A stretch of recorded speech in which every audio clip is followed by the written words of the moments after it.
ಮಕ್ಕಳಿಗೆ ಸ್ಕೂಲಿಂದ ಬಂದ ತಕ್ಷಣ ಲೈಟಾಗಿ ಹಸುವಾಗಿರುತ್ತೆ. ಏನಾದರೂ ಸ್ನ್ಯಾಕ್ಸ್ ಕೇಳ್ತಿರ್ತಾರಲ್ಲ, ಆ ಟೈಮಲ್ಲಿ ಈ ಟೇಸ್ಟಿಯಾಗಿರುವಂಥ ಪ್ಯಾನ್ ಕೇಕ್ ಮಾಡಿಕೊಡಿ. ಒಂದು 10 ನಿಮಿಷ ಸಾಕು ಇದನ್ನ ಮಾಡೋಕ್ಕೆ. ತುಂಬ ಟೇಸ್ಟಿಯಾಗಿ ಮಾಡ್ಬೋದು. ಇದಕ್ಕೆ ನಾನಿಲ್ಲಿ ಒಂದು ಮಿಕ್ಸಿಂಗ್ ಬೌಲ್ ತೊಗೊಂಡಿದ್ದೀನಿ. ಇದಕ್ಕೆ ಒಂದು ಮೊಟ್ಟೆಯನ್ನು ಹಾಕ್ಕೊಳ್ತಾ ಇದ್ದೀನಿ. ನೀವು ಇಲ್ಲಿ ಒಂದು ಮೊಟ್ಟೆಯನ್ನು ಬಳಸಿ ಮಾಡೋದ್ರಿಂದ ಒಂದು 4ರಿಂದ 5 ಪ್ಯಾನ್ ಕೇಕ್ಸ್ ರೆಡಿ ಆಗುತ್ತೆ. ಈ ಮೊಟ್ಟೆಗೆ ಒಂದು 4 ಟೇಬಲ್ ಸ್ಪೂನ್ ಆಗುವಷ್ಟು ಸಕ್ಕರೆಯನ್ನು ಹಾಕ್ಕೊಳ್ತಾ ಇದ್ದೀನಿ. ಸಕ್ಕರೆ ಹಾಕ್ಕೊಂಡು ಚೆನ್ನಾಗಿ ವಿಸ್ಕರಿಂದ ವಿಸ್ಕ್ ಮಾಡ್ಕೊಳ್ಳಿ. ಪೂರ್ತಿ ಸಕ್ಕರೆ ಎಲ್ಲ ಕರಗಬೇಕು. ಹಾಗೆ ಮೊಟ್ಟೆ ಏನು ಹಾಕ್ಕೊಂಡಿದ್ದೀವಲ್ಲ ಪೂರ್ತಿಯಾಗಿ ಬೆರಿಬೇಕು. ಸಕ್ಕರೆ ಜೊತೆಗೆ ಕಲರ್ ಎಲ್ಲ ಚೇಂಜ್ ಆಗಬೇಕು. ನೋಡಿ ಯೆಲ್ಲೋ ಕಲರ್ ಇದೆಯಲ್ಲ, ಸ್ವಲ್ಪ ವೈಟಿಶ್ ಆಗಿ ಬರಬೇಕು ಕಲರು. ಅಲ್ಲಿವರೆಗೂ ವಿಸ್ಕ್ ಮಾಡ್ಕೊಳ್ಳಿ. ಅಥವಾ ನಿಮ್ಮ ಹತ್ರ ವಿಸ್ಕರ್ ಇದ್ದರೆ, ಎಲೆಕ್ಟ್ರಿಕ್ ವಿಸ್ಕರ್ ಇದ್ದರೆ ಅದರಿಂದ ಕೂಡ ವಿಸ್ಕ್ ಮಾಡ್ಕೋಬೋದು. ಇವಾಗ ನಾನು ಚೆನ್ನಾಗಿ ವಿಸ್ಕ್ ಮಾಡ್ಕೊಂಡಿದ್ದೀನಿ. ಇದಕ್ಕೆ ನಾನಿಲ್ಲಿ ಒಂದು 2 ಡ್ರಾಪ್ ಆಗುವಷ್ಟು ವೆನಿಲಾ ಎಸೆನ್ಸನ್ನು ಹಾಕ್ಕೊಳ್ತಾ ಇದ್ದೀನಿ. ವೆನಿಲಾ ಎಸೆನ್ಸ್ ನಿಮ್ಮ ಆಪ್ಷನಲ್, ಬೇಕಿದ್ರೆ ಹಾಕೋಬೋದು, ಇಲ್ಲಾಂದರೆ ಒಂದು ಏಲಕ್ಕಿನ ಪೌಡ್ರ್ ಮಾಡ್ಕೊಂಡು ಹಾಕೋಬೋದು. ಇದಕ್ಕೆ ನೋಡಿ ಒಂದು 4 ಟೇಬಲ್ ಸ್ಪೂನ್ ಆಗುವಷ್ಟು ನಾನಿಲ್ಲಿ ಮೈದಾ ಹಿಟ್ಟನ್ನು ಕೂಡ ಸೇರಿಸ್ಕೊಂಡಿದ್ದೀನಿ, ನೋಡ್ತಿರ್ಬೋದು. 4 ಟೇಬಲ್ ಸ್ಪೂನ್ ಆಗೋಷ್ಟು ಸಕ್ಕರೆ, 4 ಟೇಬಲ್ ಸ್ಪೂನ್ ಆಗೋಷ್ಟು ಮೈದಾ ಹಿಟ್ಟು, 1 ಮೊಟ್ಟೆ. ಇದು ಪೋರ್ಷನ್ನು ಚೆನ್ನಾಗಿರುತ್ತೆ. ಈ ಥರ ಮಾಡೋದ್ರಿಂದ ಒಳ್ಳೆ ಕನ್ಸಿಸ್ಟೆನ್ಸಿಯಾಗಿ ನಮ್ಗೆ ಹಿಟ್ಟು ರೆಡಿ ಆಗುತ್ತೆ. ಹಾಗೆಯೇ ಅದೇ ಕಪ್ಪಿಂದ ನಾನಿಲ್ಲಿ ಹಾಲನ್ನು ಕೂಡ ತೊಗೊಂಡಿದ್ದೀನಿ.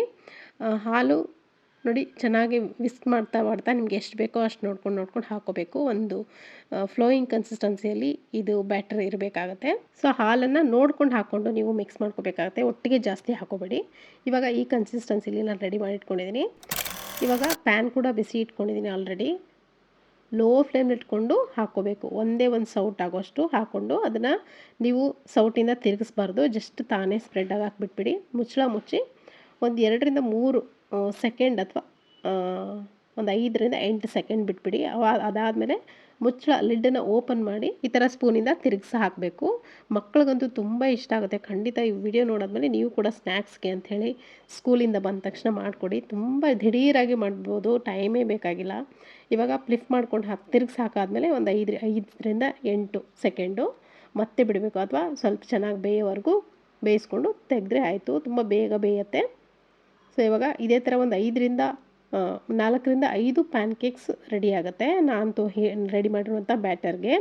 ಇದಕ್ಕೆ ನೀವು ಚಾಕೋ ಸ್ಪ್ರೆಡ್ ಆದರೂ ಹಾಕ್ಕೊಂಡು ಸ್ಪ್ರೆಡ್ ಮಾಡ್ಕೋಬೋದು, ಅಥವಾ ಯಾವುದಾದ್ರೂ ಚಾಕ್ಲೇಟ್ ಸ್ಪ್ರೆಡ್ ಇರುತ್ತಲ್ಲ ಅದನ್ನು ಹಾಕ್ಕೋಬೋದು, ಅಥವಾ ಪೀನಟ್ ಬಟರ್ ಕೂಡ ಹಾಕ್ಕೊಂಡು 2 ಕಡೆ ಹಾಕ್ಕೊಂಡು ನೀವು ಸರ್ವ್ ಮಾಡ್ಕೋಬೋದು. ಅಥವಾ ಏನೂ ಇಲ್ಲ ಅಂದರೆ ಪ್ಯಾನ್ ಕೇಕ್ ಆದರೆ ಹನಿ ಅಂದರೆ ಜೇನುತುಪ್ಪ ತುಂಬ ಇಂಪಾರ್ಟೆಂಟು. ಈ ಥರ ಮೇಲ್ಗಡೆ ಹಾಕ್ಕೊಂಡು ಸ್ವಲ್ಪ ಬೆಣ್ಣೆ ತುಂಡನ್ನು ಹಾಕ್ಕೊಂಡು ಈ ಥರ ಜೇನುತುಪ್ಪವನ್ನು ಹಾಕ್ಕೊಂಡು ತಿಂತಾಯಿದ್ರೆ ಅದರ ರುಚಿನೇ ಬೇರೆ. ಮಕ್ಳಿಗಂತೂ ತುಂಬ ಇಷ್ಟ ಆಗುತ್ತೆ.